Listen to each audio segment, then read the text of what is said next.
Now, the entire theory is based on a clinical experience where he classified the human needs into a hierarchical pattern altogether. When your physiological needs coupled with your safety needs are satisfied, are coming to a position that you can understand each other, then automatically you are in a power play mode. This is not something that can be mandatorily applied everywhere. This is not something that can be accepted by everyone.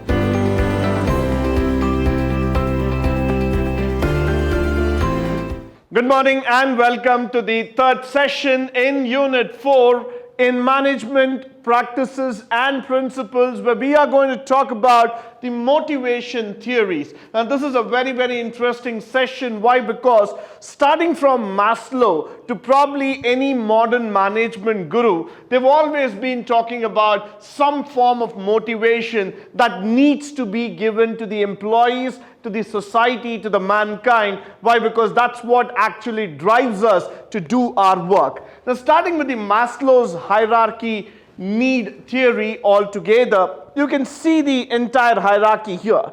A self-actualization, esteem, social, safety, physiological. Actually, the hierarchy moves from the bottom to the top. So it starts with the physiological needs, goes to the safety, social, esteem, and then to the self-actualization factor altogether.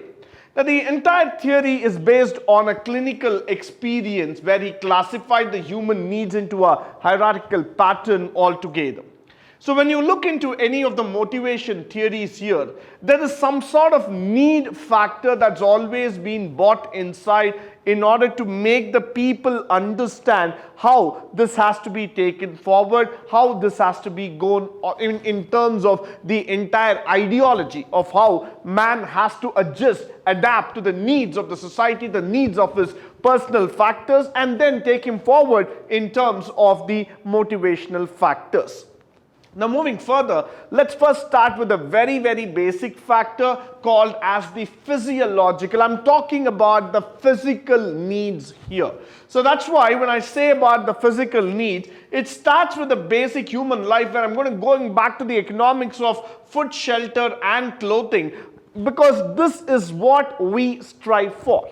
Now, you might come back and say that these are certain things which are inbuilt, which is already there.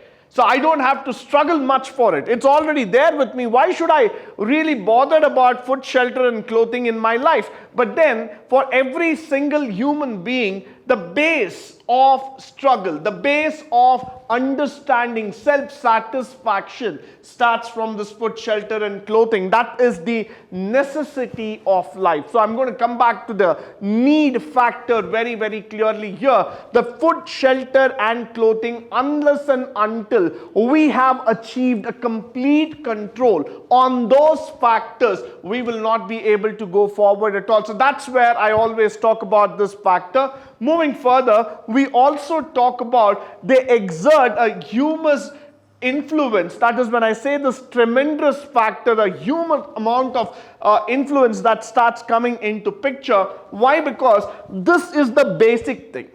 If that humongous factor is not taken care of, that basic need is not taken care of, I'm not satisfied, I'm not happy, I will not be able to proceed further in the ladder of life. So what I feel here is that my basic needs like food, shelter and clothing has to be satisfied at any given point of time. I will not be able to go further without it. So that's why it is very important for all of us that these needs are satisfied. These needs will give me that basic motivation that I can take a step forward. I will be able to achieve better in terms of work, in terms of my life. Followed by the safety needs. Now, for an assumption that you have been able to come across the first step of the ladder, which means to say that your physiological needs have been satisfied, that means to say that the next level in your life is something called as safety and security. Now, what is that safety and security we are talking about? One, when we talk about the economic security. The second, we talk about your physical security altogether.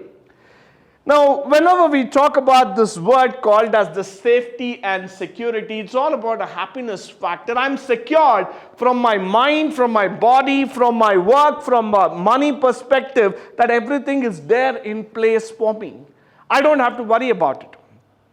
But the day when you start thinking about it, that you don't have money to protect yourself, you don't have the health to protect yourself, you are again in trouble. So that's why in safety needs, I'm looking for an individual satisfaction where you are secured, where you are covered, where you have understood completely as what has happened, and then you are prompted to work more. So that's why it is mandatory for each one of us to take over that factor and start moving further. And that's where I would always go back and say that mind gets completely satisfied, mind gets completely activated. It is, it comes to a situation, it comes to a stage where it starts accepting and believes that, yes, now I'm secured, I can start looking for something better in my life. The day when you start thinking that I don't even have the basic food, I don't even have a basic security, I don't even have a basic living standards, you will not be able to do anything further. So the concept of motivation is possible only when the mind settles, when the mind accepts that yes, I can take this and do it. But if the mind is not motivated and only the body is motivated, then probably you will not be able to come forward and link it yourself.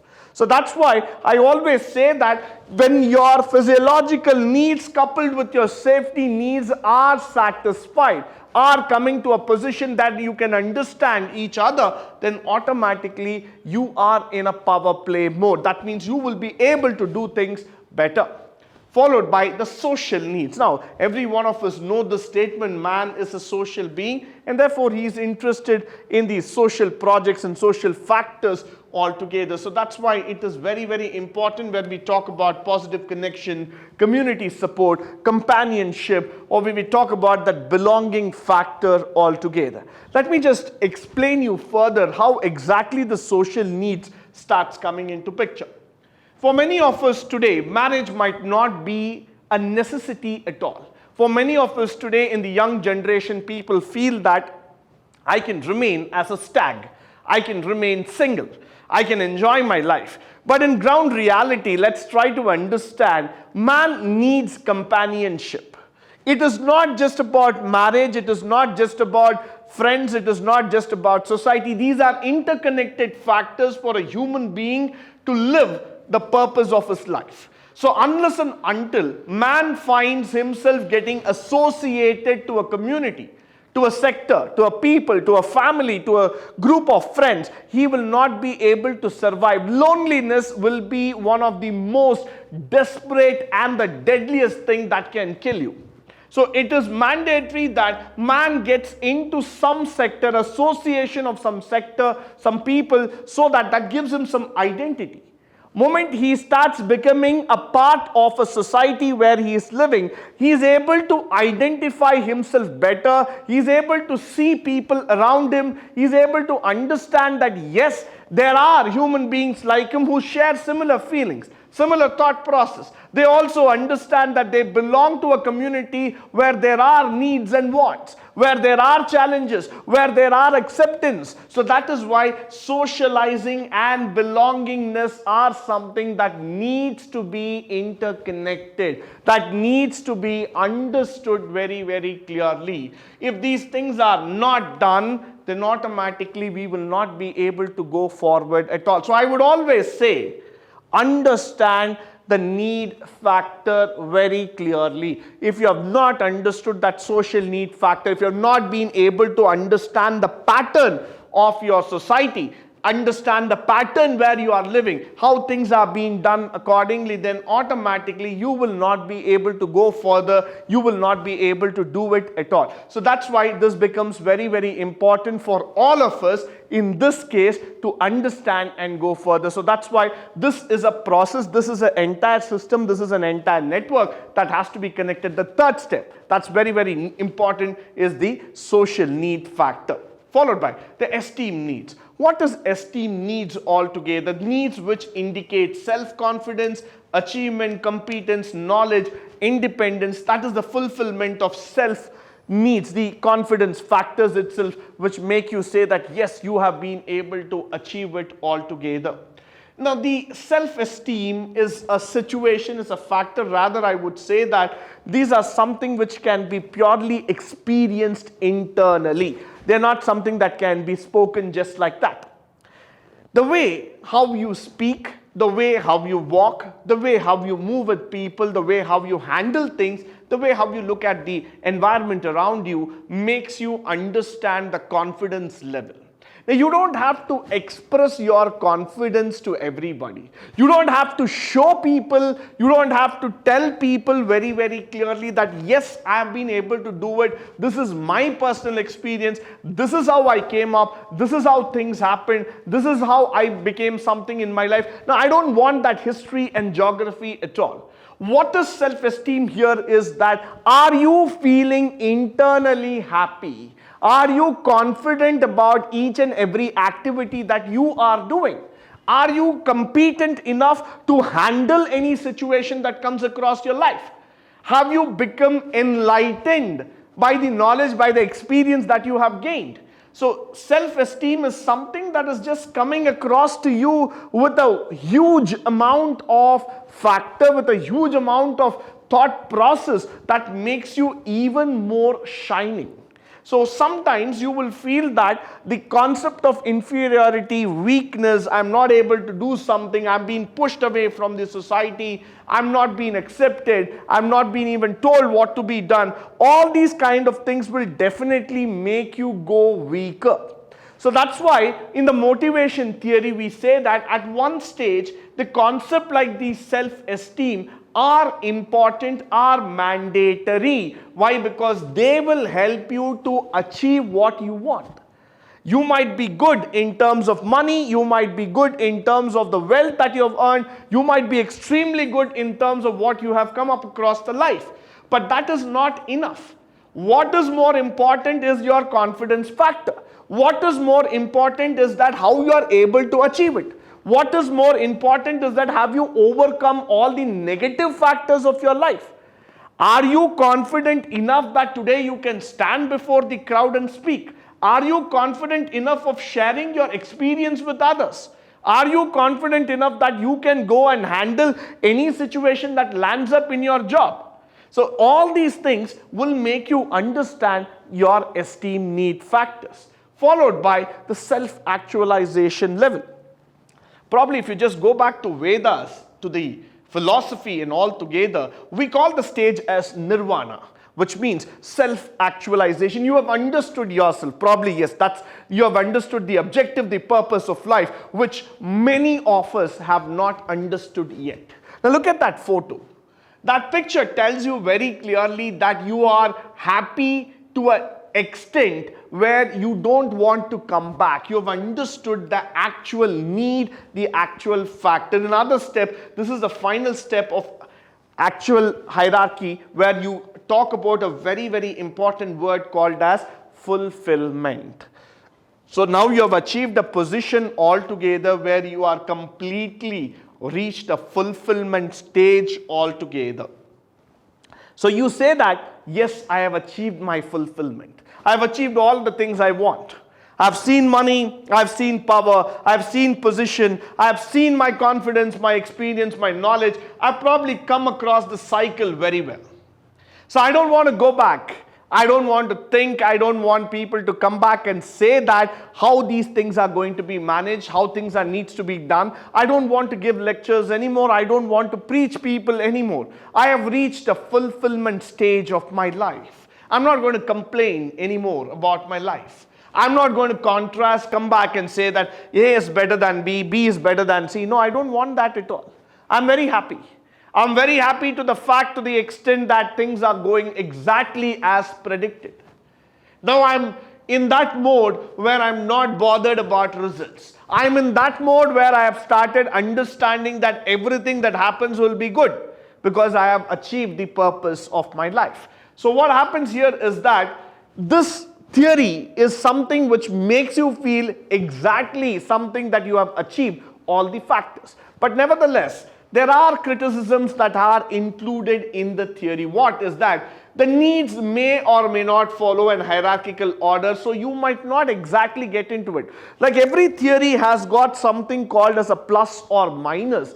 Management experts pointed out on Maslow's hierarchy theory, saying that the needs might not follow the same hierarchical order that has been given. Why? Because there might be certain persons, for them the physiological safety needs are already taken care, so they might have not to start from the bottom of the ladder, they might be somewhere in the middle of the ladder. Now there are some times where I have everything in life, I'm already in a state of self-attainment, so I don't have to come under this entire setup at all. And the priority model may not apply to all times, to all places. Now whenever we talk about a model, we talk about a rule or a regulation or a system and all those things. This is not something that can be mandatorily applied everywhere. This is not something that can be accepted by everyone. So this will change according to the situation. This will change according to the need factor. This will change according to the entire scenario here. So that's why this priority model might not be applicable to all. The next thing, researchers show that man's behavior at time is mostly guided by multiplicity of behavior, which means there are different factors under which a behavior changes accordingly. So one of them is, when you look into the multiplicity of the behavior factor, there are many things. According to the time, according to the situation, according to the body, mindset, the behavior will change. It is not that every time I will follow the hierarchy just as predicted. So there might be a change factor. Maslow's proposition that one need is satisfied one time is also a doubtful validity. Why? Because it is not that the need is satisfied exactly at that given time. It might not be. Why? Because that time my need might have not got completely satisfied. I still feel that I have to go through it. I might have to shuffle back to the ladder. So I would not go ahead and saying that this is exactly going to happen as predicted by Maslow. There are changes and there might be changes coming in. In some cases, of the people, the level of motivation may be permanently lower. It's by default. You cannot do much about it. For example, a person who is suffering from a chronic unemployment, he might remain unsatisfied for ages. For a person who is suffering from a most incurable disease in his life, he might be permanently down because he knows that at some point of time he is going to die. So this stage of motivation, this stage of making you enlightened, making you feel that things will happen accordingly is not always possible. So there are some demerits that we have to look inside the factors of Maslow's theory, which makes us understand clearly that this is not the end. This is only a suggested model which can be applied at any given instances, but the results are not always guaranteed as spoken by Maslow. With this, I come to the end of this particular session. I hope and believe that all the resources shared through this session would have brought you a great help in terms of both practice and in theory. In the upcoming session, we will learn more about the motivation theory proposed by different management experts. But until then, stay tuned, stay blessed, and stay enlightened forever. Thank you once again for joining me today on this wonderful session.